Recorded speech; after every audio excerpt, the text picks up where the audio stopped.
মাছের গাগুলোকে কেটে নুন হলুদ মাখিয়ে রেখেছি। কপি আর আলু ডুমো করে কেটে নিয়েছি। একটা মশলা বানিয়ে নেবো। গোটা গোলমরিচ, গোটা ধনে, গোটা জিরে, বেশ খানিকটা আদা একসঙ্গে বেটে নেব। তেল গরম হয়ে গেলে ফুলকপিগুলো প্রথমে লাল লাল করে ভেজে তুলে নেব। তারপর ওই তেলেতেই আলুগুলোকেও লাল লাল করে ভেজে তুলে নেব। এখানে ভাজার সময় আমি নুন বা হলুদ কিছুই ব্যবহার করিনি। এইবার পুজোতে এই রান্নাটা করে একবার খেয়ে দেখবেন। খেতে কিন্তু খুবই সুস্বাদু হয় আর একদম নর্মাল মশলা দিয়ে হয়ে যায়। দুটো মাঝারি সাইজের টমেটো একসঙ্গে বেটে নেব, মিক্সিতে বেটে নেব। আলু ভাজা হয়ে গেলে ওই তেলেতেই মাছ 4টে ভেজে নেব।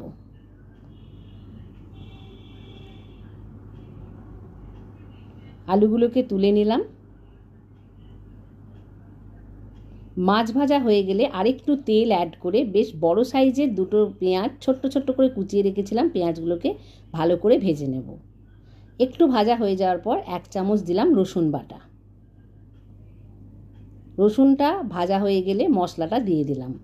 আদা, ধনে, জিরে আর গোলমরিচ দিয়ে যে একসঙ্গে বেটে রেখেছিলাম সেইটা দিলাম। হলুদ গুঁড়ো, অল্প একটু ঝাল লঙ্কার গুঁড়ো দিলাম। যেহেতু গোলমরিচ ব্যবহার করেছি তাই ঝালটা অল্পই দিলাম। টমেটো বাটাটা এবার অ্যাড করে দিলাম। আবার রান্না করে নেব। পেঁয়াজ কিন্তু একদম গলে গেছে।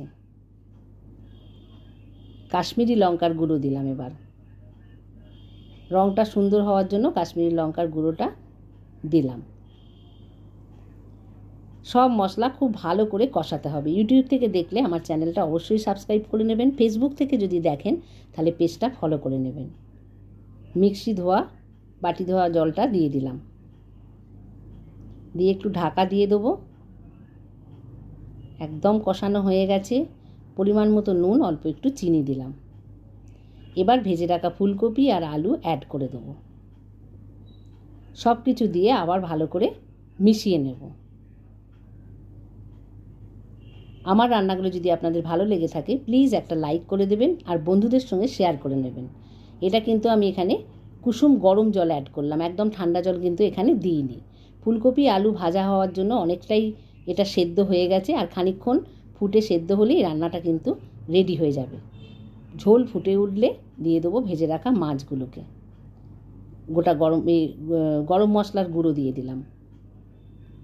এবার পুজোর স্পেশাল রান্নাতে এই রান্নাটা অবশ্যই করে খাবেন।